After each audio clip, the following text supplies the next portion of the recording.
I hope you're having a good day. Whenever you see this, if it's the day after Thanksgiving, hope you had a good Thanksgiving. No, nobody punched me on the lips or in my upper lip here. It's just my nose has been running a little bit, and that's the result. So there we are. As you might guess, today the subject is about Thanksgiving. Actually, it's called An Abundance of Gratitude. So let's get on with it. I'm not going to take long.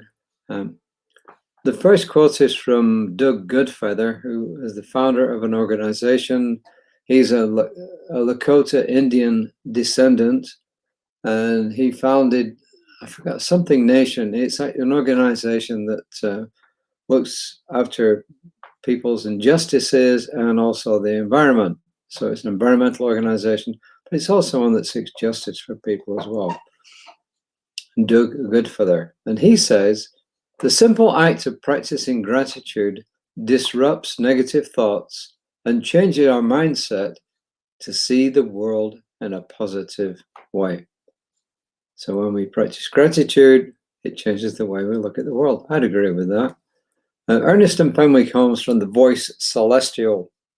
This is their epic poem. Ernest and his brother Fenwick wrote this epic poem, I think not too long before Ernest moved on.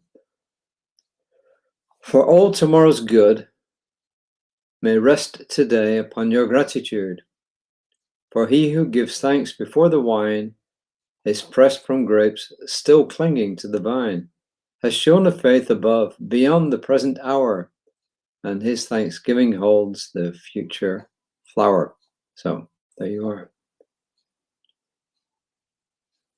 And from our writer, Reverend Jim, he says, an abundance of gratitude is a key to living a fulfilling life.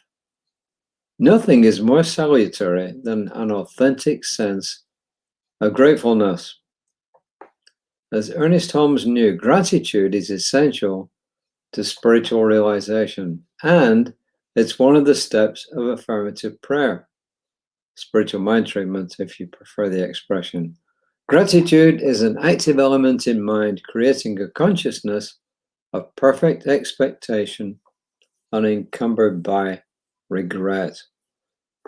Gratitude represents the willingness to embrace the past and the present so as to create a wonderful future.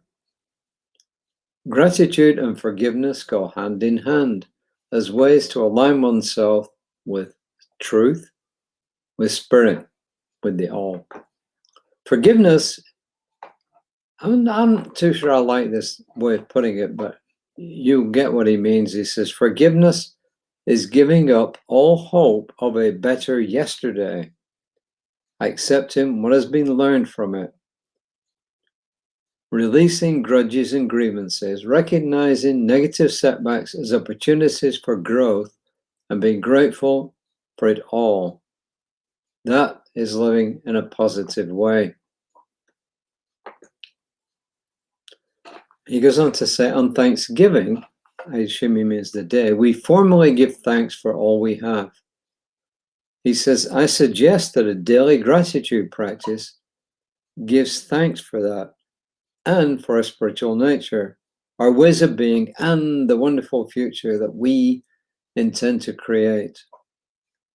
He says, let our prayers / treatments / spiritual mind treatment, affirmative prayer, all include the elements of gratitude, and let us set an intention to engage in gratitude practices every morning and every evening. Find ways to be grateful for everything, even that which may be disturbing. And this is one of those things that is simple, but it's not easy, right? It's easier said than done to be grateful for the stuff that's gone on in the past, even the recent, especially the recent past, that you wouldn't term positive. And you could also say it's another way of every cloud has a silver lining, right? So look for the positive. Emma Curtis Hopkins, who we've quoted quite a few times, she was a a New Thought spiritual leader in the late 19th and early 20th century, always told people, look for the good and praise it. Look for the good and praise it. And you'll find, if you think about it, that people who have overcome major difficulties have always looked to see what they could gain from that situation, what they could gain from it. So I give you an example out of my own past. I've mentioned quite a few times, my father died when I was 4 years old. My mother became a single parent fairly young in life, and she had the responsibility of being the head of the household, as well as trying to keep me in check. So I looked on losing my father in a not very positive way for many years. And it's understandable, because as a kid, I didn't know anybody who didn't have a father. As a little kid growing up, 4, 5, 6, 7 years old, etc. I knew nobody who didn't have a father. Well, 98% of my friends and people I went to school with, and 50% of my family were Catholic. And Catholics, like swans, they stuck together for life, whether they were getting together or not. So I didn't know anybody who didn't have a father. And for a long while, I looked at that in a not very positive way. I always regretted not having a father. I did have a father figure in one of my uncles, but it's not quite the same. But then, as I grew older, and especially more recently, I started to look back at that, and I realized what it had given me. And what it had given me was this: I got to see the world quite often from a woman's perspective.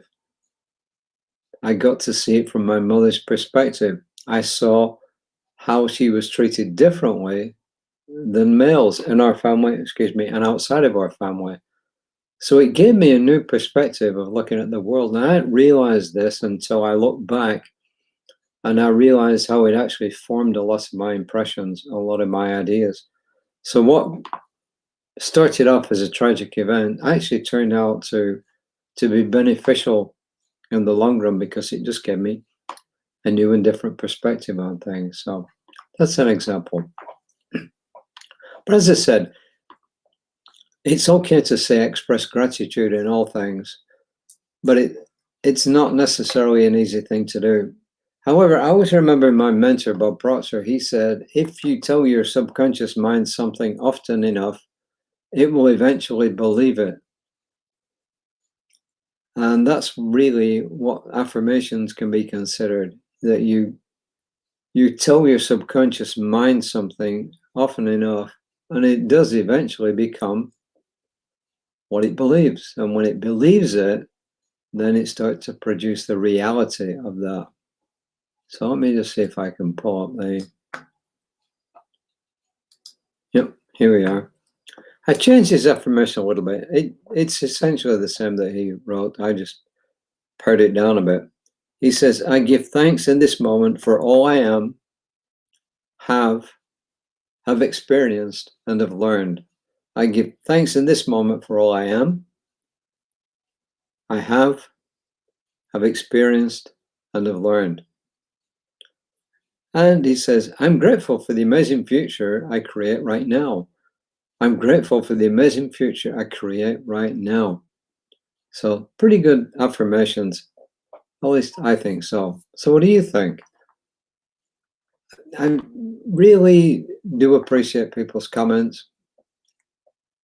They help me, because by no means do I have all the answers. By no means does Reverend Lisa have all the answers, who incidentally I think came on somewhere around about noon today. And I know last night she was at the same wedding that I officiated at. She was saying she was not going to set the alarm. She was grateful for the day off that she was getting today, and she was not going to set the alarm. So I assume she just rolled with whatever happened, and then she came on and did her reading a bit later, which I think is really cool. So anyway, that's it for me for today. Remember, Reverend Lisa will be back tomorrow morning. I'm sure it will be somewhere around her normal time of 9:30, because she's working tomorrow. Unlike a lot of people who got the day off, she's going to go into work. She has to look after the store.